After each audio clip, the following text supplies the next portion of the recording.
Hi అండి అందరికీ welcome back to my channel MOS garden world.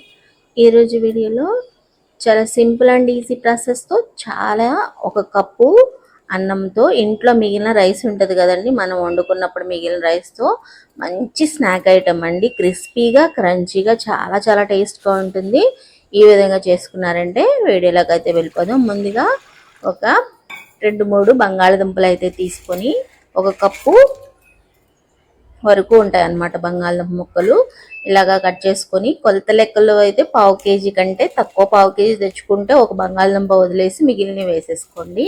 ఉడకబెట్టుకోవడానికి నీళ్ళు పెట్టుకొని పొయ్యి మీద పెట్టేసుకుని ఉడికించుకోవాలి. ఇప్పుడు ఒక 5-6 ఎండుమిర్చి చిల్లీ ఫ్లేక్స్ లాగా చేసేసుకుంటే సరిపోతుంది. కొత్తిమీర కూడా సన్నగా తరుక్కోవాలన్నమాట. చాలా సన్నగా అంటే సన్నగా తరుక్కోవాలి.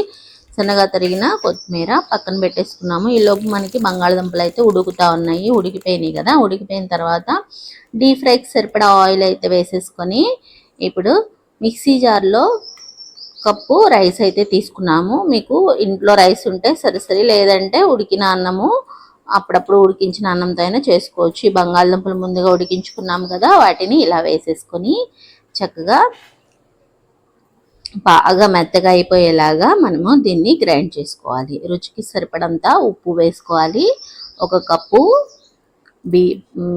అన్నము, ఒక కప్పు మనము అది ఒలిచి పెట్టుకున్న బంగాళదుంప ముక్కలు, జీలకర్ర, ఉప్పు వేసేసుకొని ఇప్పుడు ముందుగా కట్ చేసి పెట్టుకున్న కొత్తిమీర కూడా దీనిలో యాడ్ చేసుకుని చిల్లీ ఫ్లేక్స్ కూడా చేసుకున్నాం కదా, ఇవి బయట అమ్ముతారు, లేదంటే ఇంట్లో చేసుకుంటే సరిపోతుంది. సన్నగా తరిగిన పచ్చిమిర్చి ముక్కలు కూడా కొంచెం అనమాట, ఎక్కువ వేయొద్దు, మళ్ళీ వేసేటప్పుడు ఇబ్బంది అవుతుంది. ఇది కన్సిస్టెన్సీ అనేది కొద్దిగా పలుచగా ఉంటే బియ్య పిండి కూడా వేసుకోవచ్చు. ఇది ఇలా ఈ విధంగా ఉండాలి కన్సిస్టెన్సీ. ఇప్పుడు ఉండలు చేస్తే గట్టిగా ఉండాలన్నమాట పిండి.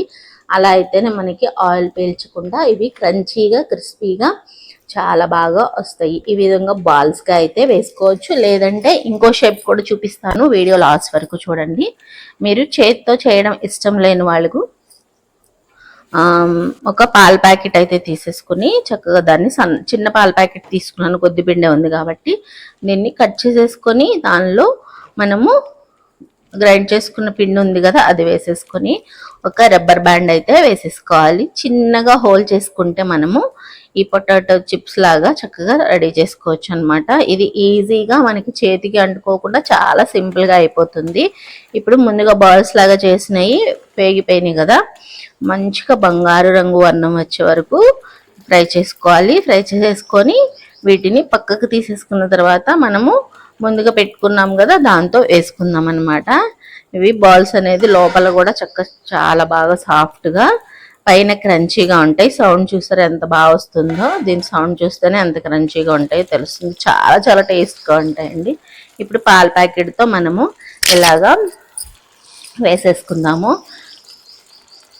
ఇవన్నీ ఒకే షేప్లో చక్కగా వస్తాయి. ఇలా వేసుకుంటే చేతికి కూడా అంటుకోకుండా మీరు ఈజీగా అనేది, చిన్నపిల్లలైనా సరే ఎటువంటి వంట చేయటం రాని వాళ్ళు కూడా ఈజీగా వేసేసుకోవచ్చు.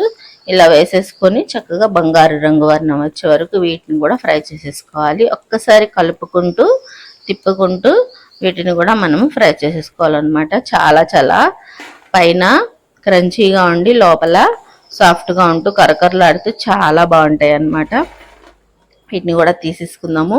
వీటిని టమాటో కచప్తో కానీ టమాటో సాస్తో కానీ తిన్నారంటే సూపర్ టేస్ట్గా ఉంటాయి. ఇదిగోండి, చాలా చక్కగా గోల్డెన్ బ్రౌన్ కలర్ వచ్చే వరకు వేయించుకొని తీసేసుకుంటే టమాటో సాస్ తింటే చాలా బాగుంటుంది. మీరు కూడా ట్రై చేసి మీకు ఎలా వచ్చిందో నాకు కామెంట్ సెక్షన్లో తెలియచేయండి. ఒక లైక్ చేయండి, మీ ఫ్రెండ్స్కి ఫ్యామిలీ మెంబర్స్కి షేర్ చేయండి. మన మాస్ గార్డెన్ వరల్డ్ ఛానల్ని సబ్స్క్రైబ్ చేయండి. థ్యాంక్ యూ ఫర్ వాచింగ్ అండి.